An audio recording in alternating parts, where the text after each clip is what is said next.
नमस्कार, मी डी.टी. आंबेगावे, मुख्य संपादक सत्य पोलीस टाइम्स।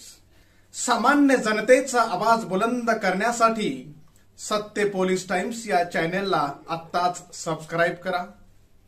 आनंदराज आंबेडकर लोकसभा निवडणूक लढवणार, अनेकांचे धाबे दणाणले। नवनीत राणा आणि बच्चू कडू यांच्यातील वादामुळे सध्या अमरावती लोकसभा मतदारसंघ प्रचंड चर्चेत आहे। भाजपने 2 दिवसापूर्वीच अमरावतीमधून नवनीत राणा यांना लोकसभेची उमेदवारी जाहीर केली।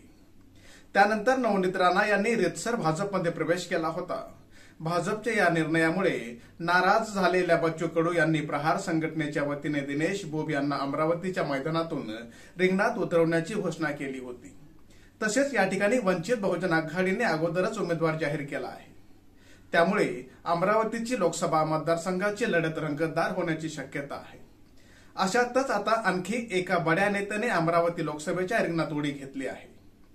रिपब्लिकन सेनेचे सर्वेसर्वा आनंदराज आंबेडकर यांनी शनिवारी अमरावतीमधून लोकसभा निवडणूक लढवण्याची घोषणा केली। एका मराठी वृत्तवाहिनीशी संवाद साधताना आनंदराज आंबेडकर यांनी म्हटले की अमरावतीमधील सामान्य जनता वेगळा, विदर्भ संघटना आणि स्थानिक जनतेने आमच्या मतदारसंघात नवीन चेहरा, वेगळा विचार घेऊन येऊ शकतो असं मला सांगितलंय। त्यासाठी मला तिकडच्या अनेक लोकांनी फोन केले। त्यांनी मला लोकसभा निवडणुकीचा अर्ज भरण्याची विनंती केली। आम्ही तुमच्या सोबत आहोत अशी त्यांनी आम्हाला सांगितलंय। त्यामुळे मी अमरावतीमधून लोकसभा निवडणूक लढवण्याचा निर्णय घेतला आहे। 2 एप्रिल रोजी मी अमरावतीमधून लोकसभा निवडणुकीचा फॉर्म भरणार असल्याचे आनंदराज आंबेडकर यांनी म्हटलंय। अमरावती लोकसभा मतदारसंघात प्रकाश आंबेडकर यांनी वंचित बहुजन आघाडीतर्फे प्राजक्ता तारकेश्वर पिल्लेवान यांना उमेदवारी जाहीर केली होती। त्यामुळे आता आनंदराज आंबेडकर मैदानात उतरल्यास आंबेडकरी मतांची विभागणी होऊ शकते अशी चर्चा सुरू आहे।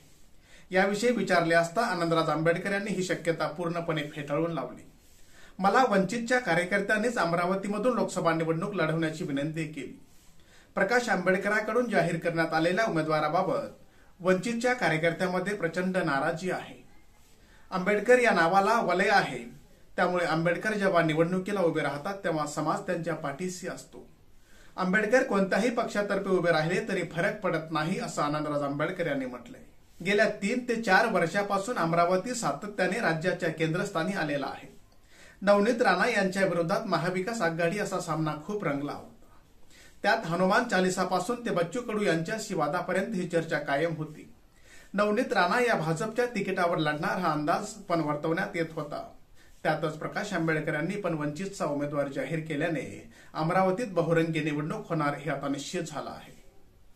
सामान्य जनतेचा बुलंद आवाज, सत्य पोलीस टाइम्स।